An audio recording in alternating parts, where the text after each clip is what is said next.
আজ সকাল থেকেই ফের ইডির হানা। আর্জি করে দুর্নীতি তদন্তে ইডির তল্লাশি অভিযান। সন্দীপ ঘনিষ্ঠের বাড়িতে ইডির তল্লাশি। আমাদের সঙ্গে রয়েছেন আমাদের প্রতিনিধি রৌনক। রৌনকের কাছ থেকে বিস্তারিত জানবো। রৌনক, সকাল থেকে ইডির হানা, কোথায় ইডির হানা, কার বাড়িতে ইডির হানা, কি তল্লাশি অভিযান কি চলছে, কি জানা যাচ্ছে? ইতিমধ্যে একাধিক জায়গায় এনফোর্সমেন্ট ডিরেক্টরেটের তরফ থেকে তল্লাশি অভিযানে বেরোনো হয়েছে। ইতিমধ্যে সন্দীপ ঘোষ ঘনিষ্ঠ চন্দন লৌহ নামে এক ব্যক্তি তার তালার বাড়িতে এনফোর্সমেন্ট ডিরেক্টরেট তল্লাশি করছে। 6টা নাগাদ তার বাড়িতে প্রবেশ করেন আধিকারিকরা। যেটা জানা যাচ্ছে যে এই চন্দন লৌহর নাম স্ত্রীর নামে একটি ক্যান্টিন রয়েছে এবং সেই ক্যান্টিন সন্দীপ ঘোষের আমলেই টেন্ডারের মাধ্যমে পাইয়ে দেওয়া হয় তাকে, এবং যে অভিযোগটা সামনে আসছে এই যে টেন্ডারের মাধ্যমে চন্দন লৌহ স্ত্রীর নামে এই ক্যান্টিন রয়েছে আরজিকর মেডিকেল কলেজ হাসপাতালের ভেতরে, এখানেও দুর্নীতি হয়েছে।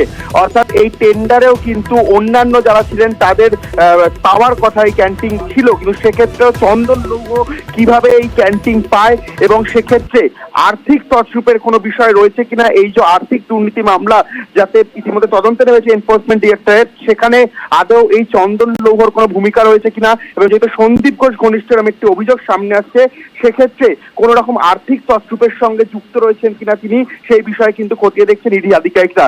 গত 25 তারিখে কিন্তু এই চন্দন লৌহর বাড়িতে তালার যে বহুতল, এখানে কিন্তু সিবিআই আধিকারিকরা হানা দিয়েছিল। এরপরে ইডি আধিকারিকরা আজ কিন্তু সকাল 6টা থেকেই তার বাড়িতে তল্লাশি অভিযান চালাচ্ছে। অন্যদিকে কালিন্দির একটি মেডিকেল সংস্থার অফিসে, সেখানেও কিন্তু এনফোর্সমেন্ট ডিরেক্টরেট অফিসাররা গিয়ে পৌঁছেছেন।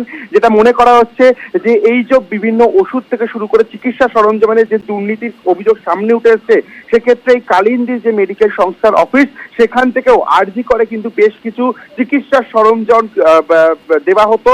সেক্ষেত্রে এখানেও কোনো রকম দুর্নীতি রয়েছে কিনা এবং ঠিক কি দামে আরজিকর হাসপাতালের কাছে সেই চিকিৎসার সরঞ্জাম থেকে শুরু করে ওষুধ পৌঁছাতো, এই সমস্ত বিষয় কিন্তু ইডি আধিকারিকরা খতিয়ে দেখছে। অর্থাৎ আরজিকর মেডিকেল কলেজের যে দুর্নীতির ঘটনা ইতিমধ্যে এনফোর্সমেন্ট ডিরেক্টরেট তদন্তে নেমেছে, সেই বিষয়কে সামনে রেখে কিন্তু আর সকাল হতেই শহরের একাধিক জায়গায় ইডি হানা দিয়েছে।